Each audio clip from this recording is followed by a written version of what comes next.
Hari Hari Hari Bol. Jai Jai Sri Chaitanya Jai Nityananda. Shri Thakara Dar Shivasari Gaura Bhakta Vrinda. Greetings, greetings everyone. So it was just occurring to me that as we hear from the Vedic literature, there are three kinds of troubles in this world. Adhyatmik, Adhibautik, Adhidaivik. Troubles from other living beings, mosquitoes, crocodiles, who knows what, all different kinds of other creatures may cause us distress. Then troubles from our own bodies and minds, stomach ache, this ache, that ache, so many things. And then other disturbances that come from nature, tsunamis and earthquakes and all kinds of very, very disturbing things. But ultimately, all of these things, whatever difficulties, whatever troubles or sufferings we are experiencing, is our karma. This is for sure. We are suffering one thing or another because of our past misdeeds and the stringent laws of nature. We cannot escape the laws of karma. So we may try in different ways to relieve the difficulty, the suffering. But ultimately, the laws of karma cannot be changed or stopped by immaterial means. My Guruji gave a very nice example.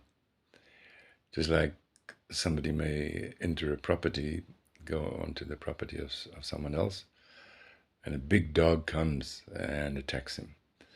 And he bites him on the leg, so the man hits the dog to get him off the leg. Then he bites the other leg, and the man tries to hit him off. Then he bites the arm, and so on like that. So whatever efforts he makes, still the dog is so relentless, so powerful, he cannot stop the dog. But if the owner of the dog comes out and says, "Hey, Rovo, come here," immediately the dog lets go. So this is a very nice example of how material nature, we cannot stop the very strong and powerful force of material nature that causes us so much difficulty in different ways. But who is in charge of this material nature? It is under Krishna's control. And if he calls it off, then only can we be relieved.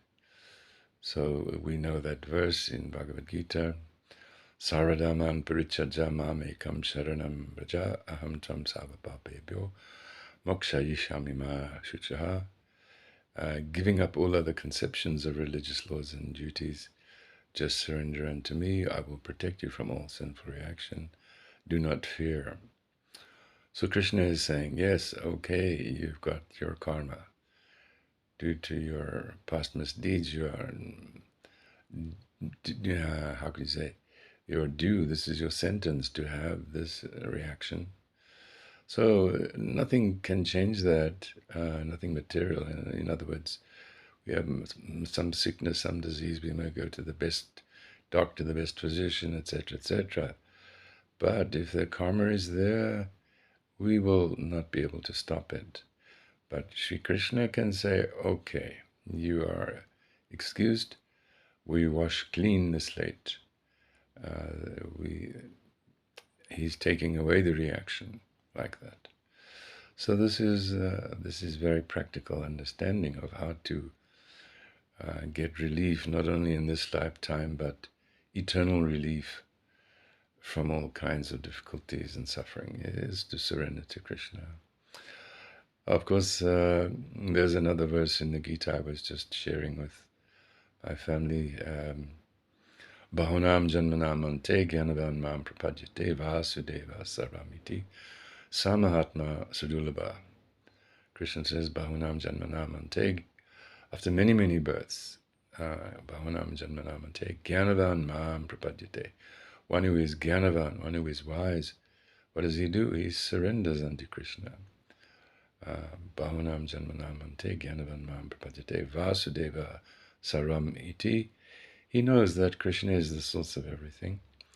And then the last line in the verse, Bhavanam Janmanam and Jnanam Matitra.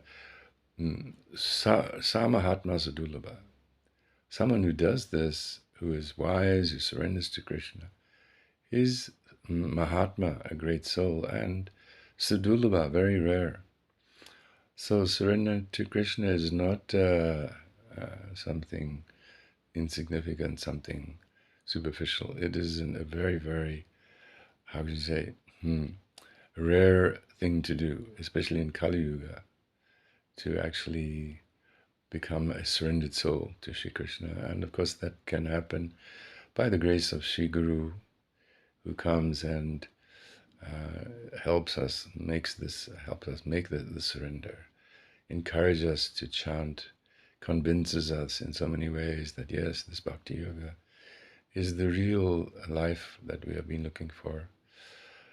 In this way, we are gradually surrendering. Of course, it's not an overnight thing, but gradually we become more and more disentangled from material life and begin to taste the peace and joy of bhakti. Hare Krishna.